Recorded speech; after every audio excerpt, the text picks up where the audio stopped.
नमस्कार, हम अफरोज। दोपहर 3 बजे के भोजपुरी समाचार में स्वागत बा। सबसे पहले प्रमुख समाचार। महान पर्व बड़ा दशैं अंतर्गत आज महाअष्टमी कृष्ण शक्ति स्वरूपा भवानी महाकाली के पूजा करके मनावल जा रहा है। मुगु में भइल बस दुर्घटना में मृत्यु भइल 32 जने के शनाखत, घायल सबके कोहलपुर में इलाज हो रहा है। च्यांगरा के दाम ई बरस के ही महंगा, जिंदा च्यांगरा प्रति केजी 1200 रुपये में बिक्री हो रहा है। अफगानिस्तान में आर्थिक प्रलय आ सके के विश्व के नेता सबके चेतावनी, सहयोग खातिर आह्वान। साथ में आज नेपाल आ बांग्लादेश भिड़ रहल, जीते वाला टीम फाइनल पुगी।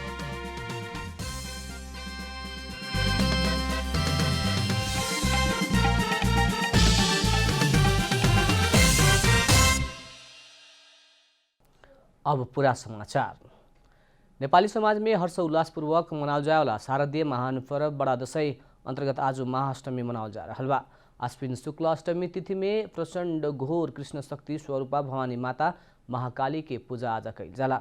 शक्तिपीठ सब में अष्टमी के मध्यरात से बलि पूजा कइल जाला। महाअष्टमी के दिन घर घर में रहल हाथ हथियार तथा सरसाधन के पूजा करे के साथ होम भी कइल जाला। अष्टमी के मध्यरात में कोट घर में विशेष विधिपूर्वक कालरात्रि के पूजा कैला बाद रात भर जागरण बैठे के चलन बा। मुगु बस दुर्घटना में जान गंवावे वाला मृतक सबै के शनाखत फैल बा। मंगर के मुगु के छायानाथ नगर रारा नगरपालिका के पिना तपने खोला में परे वाला जुमला मुगु सड़क खंड में भइल बस दुर्घटना भइला से 32 जने के मृत्यु भइल रहे।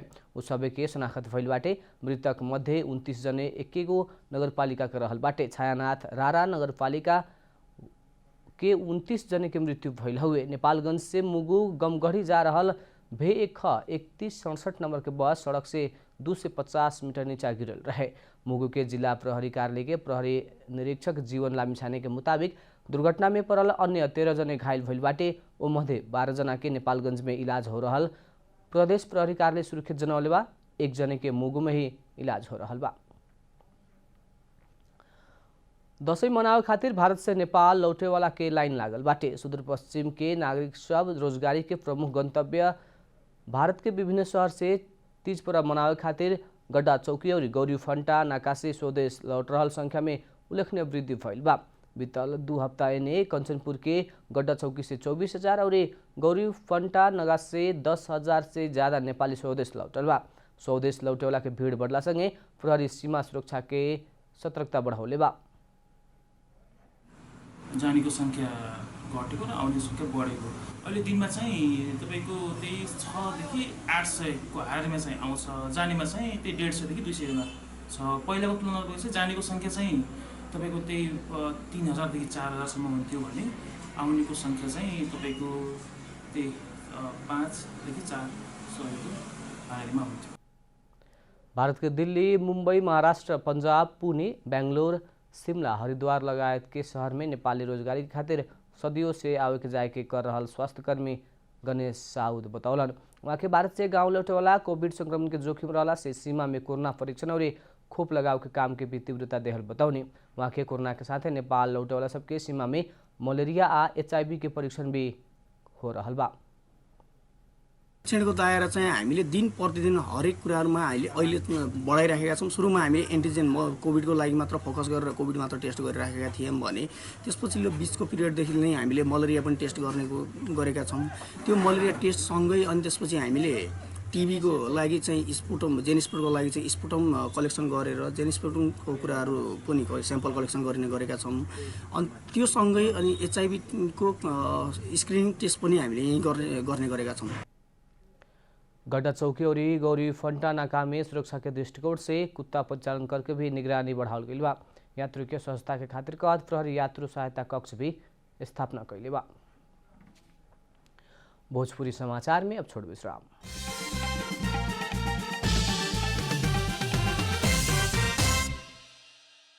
भोजपुरी समाचार में अब बाकी समाचार।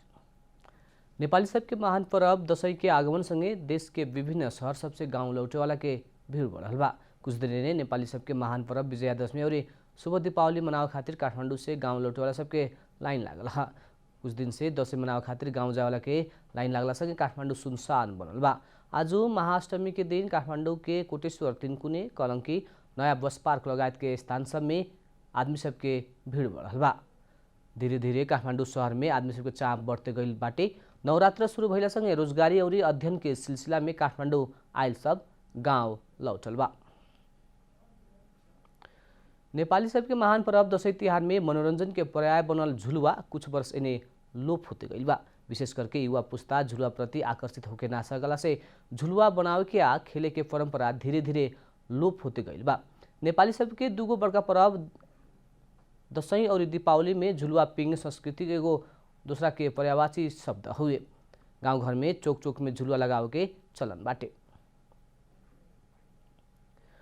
रामेछाप के खड़ादेवी गाउँपालिका वार्ड नंबर 5 गुगन पानी में निर्माणाधीन गुम्बा और अध्ययन केन्द्र के भवन में गुणस्तरहीन निर्माण सामग्री प्रयोग भइल मिलल बाटे। निर्माणाधीन गुम्बा तथा अध्ययन केन्द्र के भवन में गुणस्तरहीन निर्माण सामग्री प्रयोग कैल कहत स्थानीय वासी सब खबरदारी कैले बा। निर्माणाधीन भवन में सीमेंट, बालू लगायत के निर्माण सामग्री गुणस्तरहीन प्रयोग कैल कहत गुणस्तरहीन सामग्री निर्माण स्थल से हटावे खातिर स्थानीय सब मांग कैले बा। गुम्बा तथा लामा गुरु सबसे अध्ययन करेवाला करावेला धार्मिक स्थल भइला से गुणस्तरीय निर्माण के खातिर खबरदारी कैल स्थानीय कहना बा। निर्माण व्यवसायी के बेर बेर सचेत करल सभी गुणस्तरहीन निर्माण सामग्री प्रयोग कैल कहत निर्माण कार्य स्थगित कराव के गाउँपालिका जनौले बा। अब आर्थिक समाचार। आर्थिक समाचार के साथ में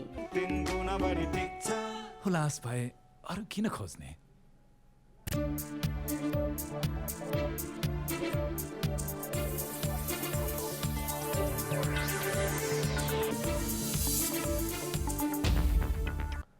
दशैं के खातिर मुस्ताङ होखत ल्याओल गईल च्याङ्रा के भाव ई बरस अत्याधिक बढ़ल बाटे। सल्लाघार स्थित नेपाल ट्रस्ट के नाम में रहल 108 रोपनी चौर में 25 से च्याङ्रा और करीब 2000 खसी बोका बिक्री खातिर ल्याल गईल बा।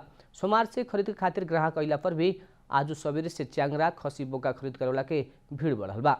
जिला के ही ना काठमांडू और काभ्रे से बासिंदा सब च्याङ्रा लेवे खातिर भक्तपुर आइला बाद व्यापारी सब प्रति किलो जिंदा च्याङ्रा रु 1200 में बिक्री कैले बाटे। ई मूल्य बीतल बरस के तुलना में दोबर हुए। यहाँ के व्यापारी सब बीतल बरस जिंदा च्याङ्रा प्रति किलो 750 से 800 तकले में बिक्री कैले रहे। ई बरस शुरू के मूल्य ही 1200 रखले बाटे। भोजपुरी समाचार में अब छोड़ो विश्राम।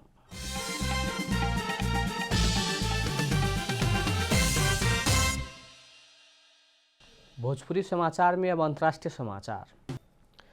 अफगानिस्तान में बड़का आर्थिक प्रलय आ सके के चेतावनी विश्व के नेता सब देहले बाटे। विश्व के बड़का अर्थतंत्र भइल देश सब समूह G20 के वर्चुअल सम्मेलन में संबोधन करत नेता सब अफगानिस्तान के आर्थिक प्रलय से जोगावे खातिर अरबों डॉलर सहायता चाहे के आवश्यकता दिखौले बा।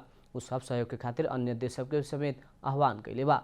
अमेरिकी राष्ट्रपति जो बाइडेन अफगानिस्तान के तालिबान शासक के ना होके अफगानिस्तान के नागरिक के खातिर स्वतंत्र दात्री निकाय और संगठन मार्फत सहयोग करे के बतौले बा। बीतल अगस्त में अमेरिकी सेना फिर्ता भइला लगत्ते तालिबान अफगानिस्तान के सत्ता कब्जा लेहला बाद मानवीय संकट उत्पन्न भइल बा। तत्काल के खातिर दवाई और खाना के खातिर बड़का सहयोग आवश्यक रहल राष्ट्र संघ जनौले बा। अमेरिका, मेक्सिको और कनाडा से जोड़ल सीमा खुला करे के भइल बाटे। नवंबर से कोरोना वायरस विरुद्ध पूर्ण खोप लगावल यात्रु सबके खातिर सीमा खुला होके के बीबीसी में जनावल गइल बा। कोरोना वायरस संक्रमण के ध्यान में रखत अमेरिका, मेक्सिको और कनाडा संग के सीमा मार्च 2020 से बंद कैले रहे। अमेरिका के centre for disease control and prevention के कुछ समय आगे अमेरिका आवे के सब यात्रियों के विश्व स्वास्थ्य संगठन और अमेरिका के फूड एंड ड्रग एडमिनिस्ट्रेशन से मान्यता देहल खोप लगाव पड़े के बतौले रहे। अमेरिका अभी तक ले जॉनसन एंड जॉनसन, फाइजर और मोडर्ना खोप के प्रयोग के खातिर स्वीकृति देहले बाटे। विश्व स्वास्थ्य संगठन एस्ट्राजेनिका, ऑक्सफोर्ड, सिनोवाक और सिनोफार्म के खोप के प्रयोग के खातिर भी अनुमति दे चुकल बा। अब खेलकूद समाचार।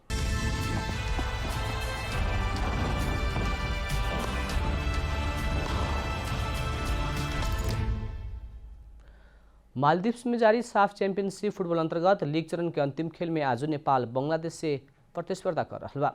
खेल मलेसिया राष्ट्रिय फुटबल रंगशाला के नेपाली समय अनुसार साँझ 4:45 बजे शुरू होगी।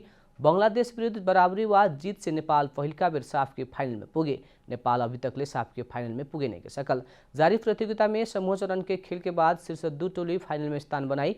5 टोली सहभागी प्रतियोगिता में नेपाल 3 खेल में 6 अंक जोड़ के दोस्रो का स्थान में रहल बा। शीर्ष स्थान में रहल मालदीव्स के भी 6 अंक ही बाटे। भारत 5 अंक सहित तेसरका स्थान में बाटे तो बांग्लादेश 4 अंक से चौथा स्थान में बा। अंत में प्रमुख समाचार फिर एक बेर। धान पर्व बड़ा दशैं अंतर्गत आज महाअष्टमी कृष्ण शक्ति स्वरूपा भवानी महाकाली की पूजा करके मनाओ जा रहा। मुगु में भइल बस दुर्घटना में मृत्यु भइल 32 जने के ही शनाखत। घायल सबके कोहलपुर में इलाज हो रहा। च्याङ्रा के दाम ई बरस के ही महंगा। जिंदा च्याङ्रा प्रति केजी 1200 रुपया में बिक्री हो रहा।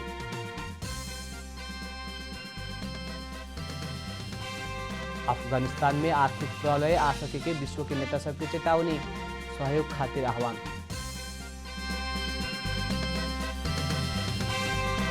साफ में आज नेपाल आ बांग्लादेश भिड़ रहल। जीते वाला टीम फाइनल पुगी।